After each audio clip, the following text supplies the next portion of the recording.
So what have I got to show you today? I have got the Nitecore NB10000 silver. This is a power bank, a very small, very slim power bank. This is from Nitecore. It's called an energy brick, and it is small. It's tiny. If I was to get my phone and show you against my phone, there's my phone. You can see that it's as thin, if not thinner, than my phone. Very handy for keeping in your pocket or keeping in your camera bag to charge your items on the go. On the top you've got a standard USB and a USB-C. Like I said, this is a 10,000 milliamp. I've got some information on my phone, so I'm going to be looking down, just checking that as I go along. They reckon it's got an outstanding energy of an extra 22%, that this thing will last 22% longer than other manufacturers. I need to see this in action. I can't state this without checking it, but I have used this for a few weeks. Yeah, so far so good, it's quite nice. So they reckon this thing, I'm going to read off my screen as well, they reckon this thing is 22% more efficient.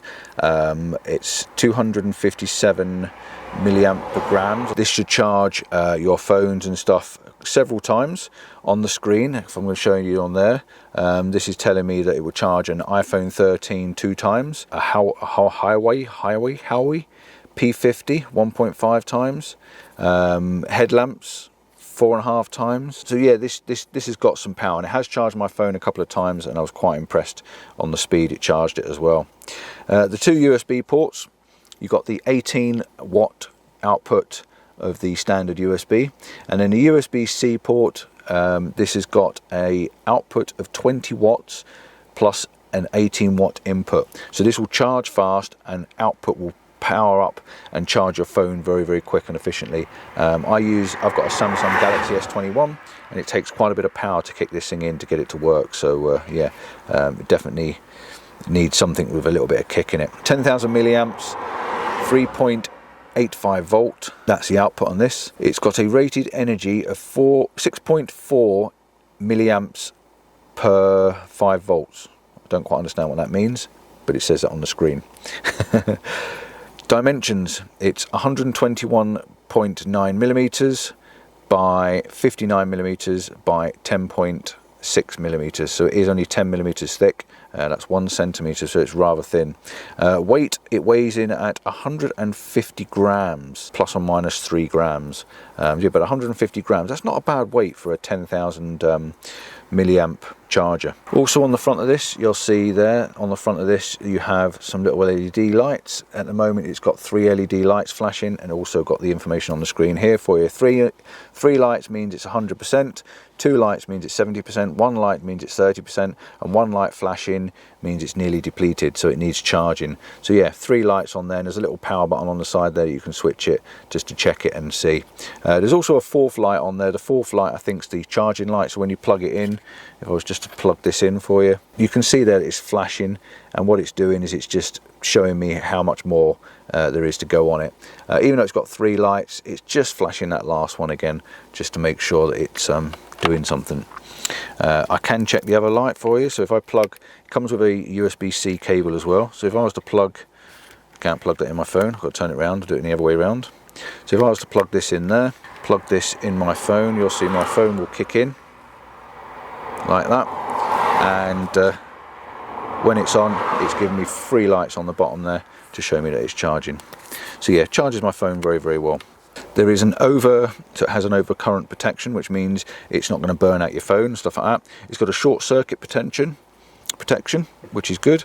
An over discharge protection, which means it won't discharge below a safe level for looking after the battery. That's how I understand that. And it's also got an overcharge protection, which means you can plug this in overnight, leave it charging, and then when it gets to where it needs to, it's going to stop charging. It's got an over voltage protection, and it's also got a thermal protection. So that means if this thing's left and it gets hot, it will shut itself down. As far as this says on this app, it's going to shut itself down and look after it. So it's got multiple protection safeguards, which is really good.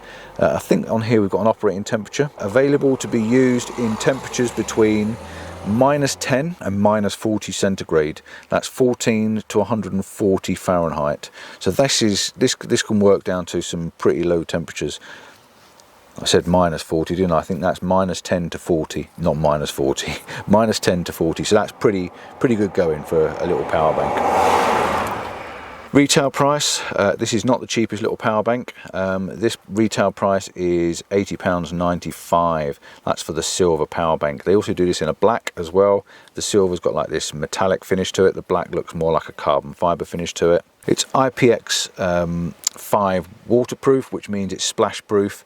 IPX8 is fully waterproof, but IPX5 means it's splash proof. But if you do get this damp, a little bit of rain on it and stuff like that, it should be fine, but don't submerge it in water. That's it, simple. Comes with a charger cable, comes with this USB-C cable, and it's got a nice little lanyard on it as well to keep it all twisted up and taut. I've used it and I'm quite impressed with it so far, and with it being small, it fits into your pocket quite nicely.